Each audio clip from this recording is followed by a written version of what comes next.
Hello and welcome to Focus here on France 24. It's one of the few court cases whose name alone has become synonymous with an issue. And this week marks the 40th anniversary of Roe v. Wade, a landmark decision by the US Supreme Court, which enshrined abortion as a constitutional right. The ruling effectively made abortion legal, but 4 decades on, pro-life movements have become one of America's strongest pressure groups, so much so that in some states, women's access to abortion services is becoming increasingly difficult. In 1982, there were nearly 3,000 such facilities in the US. In 2008, there were less than 1,800. Mississippi is one state where the situation is changing. A coalition of pro-life militants and local conservatives want to make their state abortion-free by forcing clinics to close one by one. France 24's Doug Hanks and Helen Gregoire report. In the 1970s, 13 clinics were performing abortions in Mississippi. Today, there's only one left. In this city of Jackson alone, Laurie Roberts, a pro-choice activist, has seen 5 close, one after the other. I'm trying to remember which of these it was, but it was in this shopping center. And that's kind of what happens, not just here, but in other states, but especially here. You know, because there's 3 other states in the country that only have 1 clinic left. She has met many women who had to drive out of state hundreds of miles away to get an abortion.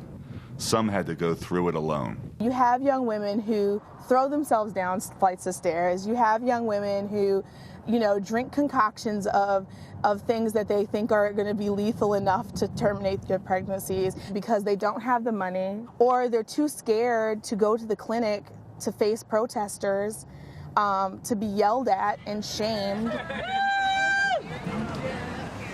Every day, these demonstrators surround the only abortion clinic in the state. For 20 years, David has come here twice a week to discourage women from ending their pregnancies. He wants to close down the building and therefore make Mississippi the first abortion-free state in the country. Mills, now there's only this one. So in Mississippi, the number of children that die are down, and across the nation, the number of children that die are down.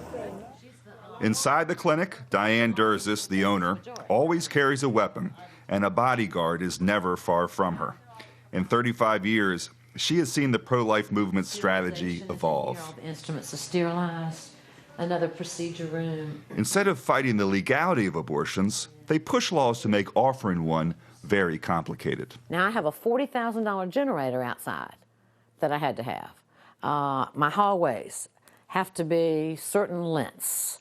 They didn't think we could get any of that done, but we did. When they can't make abortion illegal, they've tried to make it impossible. Patient waiting. Last year, states and local governments passed 91 zoning codes and similar laws like the ones in Jackson. Despite the complications, this clinic still performs around 40 abortions a week. But the larger protest brought on by the anniversary of legalizing abortion has left the clinic with no patients today. Well, for more on that story, we're joined now by our correspondent Douglas Hanks in Miami. Douglas, first of all then, what does that clinic in Jackson tell us about the national situation in terms of the sort of war over abortion? Well, I think what you really see there is the very familiar tactics of the pro-life movement, which is the protest and the intimidation, trying to discourage women from actually visiting.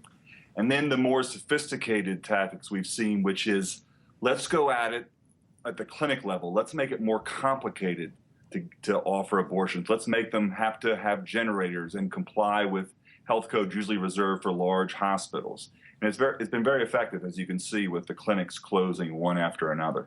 But the Supreme Court has declared that abortions are a right. That's been the case for 40 years. How can other laws make it harder to get one?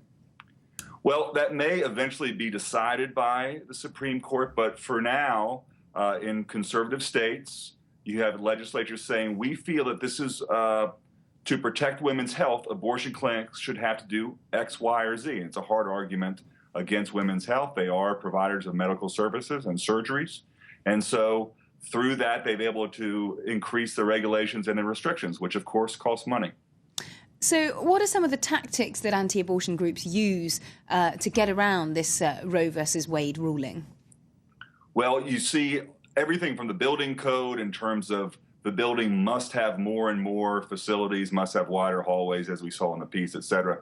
But you also see some things that weren't in the piece, such as anti-abortion protesters going to abortion doctors' homes, often in other states, putting leaflets on their doors saying this person provides abortions, going to the doctors' schools, we've heard that as well, pointing out their children in front of their classmates. So it's a very person-by-person, provider-by-provider strategy. So this is clearly quite a new or changing, certainly, political landscape in America. How are the pro-choice groups adapting to that and dealing with it? Well, it's interesting. What you're seeing, and you saw it so much in the election, in the presidential election, was moving away from just the idea of protecting the woman's right to abortion to reproductive rights and the idea of birth control being provided as sort of a right in healthcare coverage. And that the idea is that's going to appeal much more to the younger voters, sort of the new generation that the pro-choice movement is going to need to keep this going. So what happens next, sort of in the future? Is it likely the Supreme Court could ever reconsider Roe versus Wade? Well, there was much hope that that would happen after this presidential election if a Republican was elected. But with President Obama reelected, the chances of the Supreme Court becoming more conservative are very slim. So that if it wasn't settled already, it certainly seems to be settled law now. And you hear that from the Republican leaders. So what about the American public then? Where do they stand on all of this? Does this reflect public opinion generally nationwide? Well, it's divided. The latest poll from the Wall Street Journal in connection with the anniversary showed that what you would consider to be pro-choice positions are the majority, almost 55%. But the pro-life is up there, and it's close. And depending on how you ask the question, you can even see positions that you consider to be pro-life, like certain restrictions on abortions, actually get the majority. So it's very tight. OK, well, Douglas Hanks, thank you very much indeed for joining us from Miami. That's all from us for now, but do stay tuned to France 24. More news coming right up.